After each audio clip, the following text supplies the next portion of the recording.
नंद के घर से जब से फोन आया है तब से सासू माँ तिलमिलाए हुए बैठी है।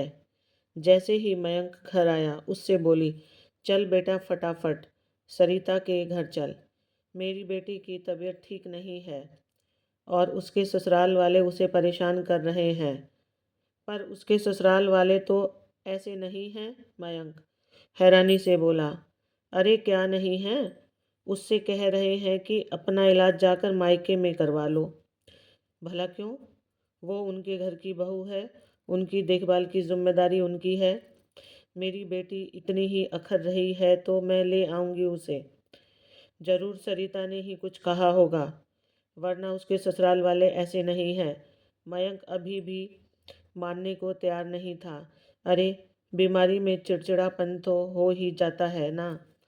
उसकी इच्छा नहीं थी कुछ खाने की तो उसकी सास ने उसे डांट दिया। अरे, प्यार से भी तो समझा सकती थी। तो उसने भी कह दिया, मेरे मायके में ही मेरी कद्र होती है। बस उन्होंने भी जवाब दे दिया कि मायके जाकर ही इलाज करवा लो। अरे तू चल अभी अभी उसके ससुराल चली। बस मम्मी अभी फ्रेश होकर आता हूँ, कहकर मयंक कमरे में चला गया। ये बात वहाँ खड़ी बहू मनीषा भी सुन रही थी। अचानक उसे सुबह का मंजर याद आया। इसी दिन के लिए लोग बहू लाते हैं। क्या वो महारानी तो बैठकर आराम कर रही है और हम यहाँ घर के काम कर रहे हैं। सास ना हुई नौकरानी हो गई। सास के बड़बड़ाने की आवाज़ निरंतर कानों में आ रही थी। आज तो सुबह सुबह ही हंगामा हो चुका था।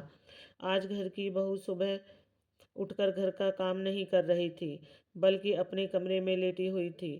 बस यही एक कारण था घर में हंगामा होने के लिए। आखिर सुबह सुबह हर कोई अपने काम के लिए उस पर निर्भर जो करता था। रसोई घर से भी जोर जोर से बर्तनों के पटकने की आवाज़ आ रही थी, पर फिर भी मनीषा दिल पक्का कर बिस्तर पर लेटी ही रही। उठकर बाहर नहीं आई। जानती थी कि अगर एक बार उठकर बाहर आ गई तो फिर उसी को काम पर लगा दिया जाएगा। आखिर वो काफ़ी देर तक नहीं उठी तो उसका पति मयंक बड़बड़ाता हुआ कमरे में आया और मनीषा पर लगभग चिल्लाते हुए बोला, ये क्या नाटक लगा रखा है तुमने?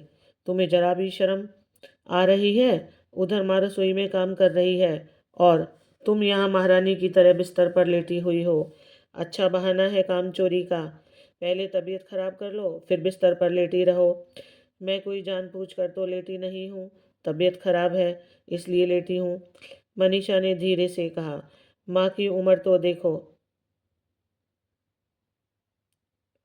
वो इस उम्र में भी काम कर रही है और तुम तबीयत का बहाना कर लेटी हुई हो। माँ की उम्र तो दिख गई, लेकिन ये कभी दिखा तुम्हें कि तुम्हारी बीवी भी एक इंसान ही है, कोई मशीन नहीं।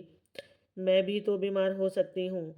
तुम सब बीमार हो तो बिस्तर से उठते भी नहीं हो, और मैं बीमार हो जाऊं तो भी घर का काम करती रहूं। समझा क्या रखा है?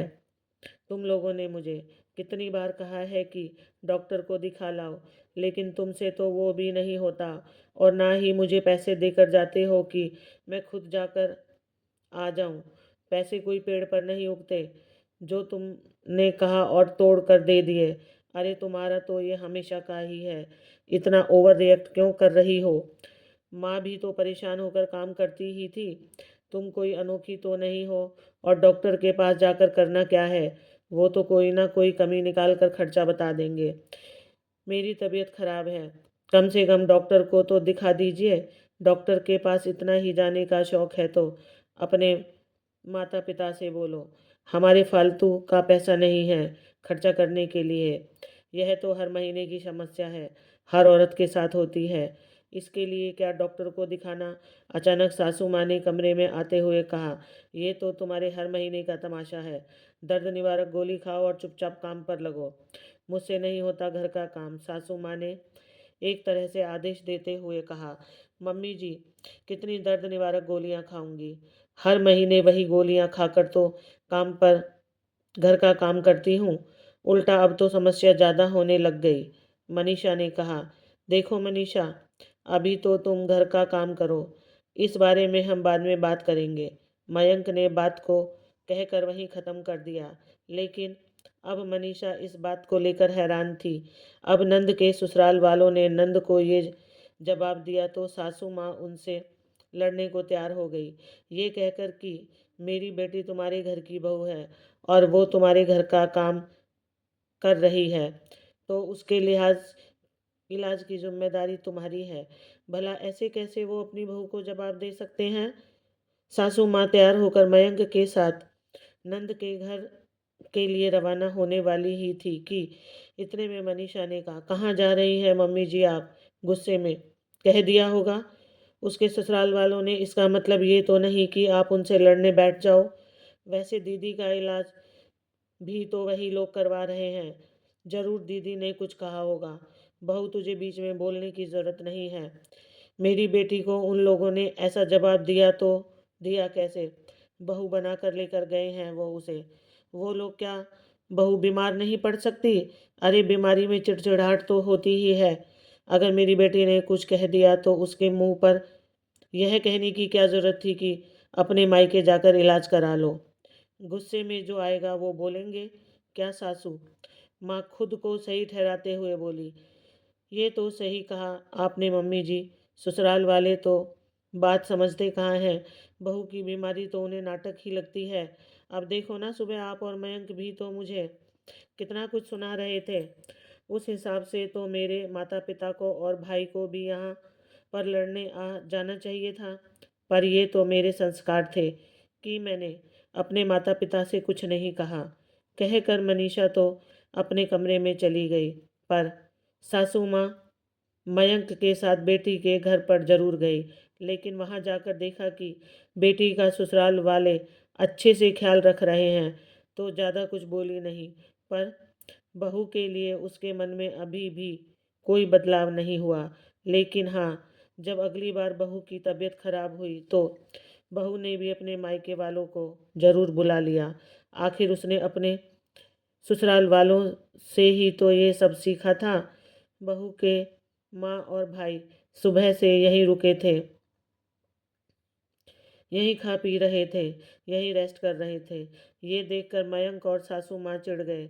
मयंक ने जब इस बारे में मनीषा से कहा तो मनीषा की मम्मी ने जवाब दिया, मेरी बेटी आपके घर की बहू है, आपके घर का काम करती है, इसका इलाज करवाना आपकी जिम्मेदारी है। पर आपने मना कर दिया, इसलिए अब से जब भी हमारी बेटी की तबीयत खराब होगी हम खुद ही यहाँ आ जाएंगे और उसे संभाल लेंगे। और अगली बार से आपकी बेटी की सास को भी फ़ोन करके बुला लेंगे। आखिर उन्हें भी तो पता चले कि उनकी बहू के मायके वाले कैसे हैं।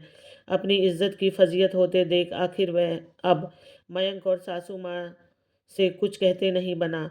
हालांकि दोनों चिढ़े हुए जरूर थे, लेकिन बहू को बेशर्म भी तो उन्होंने ही बनाया था। राधे राधे।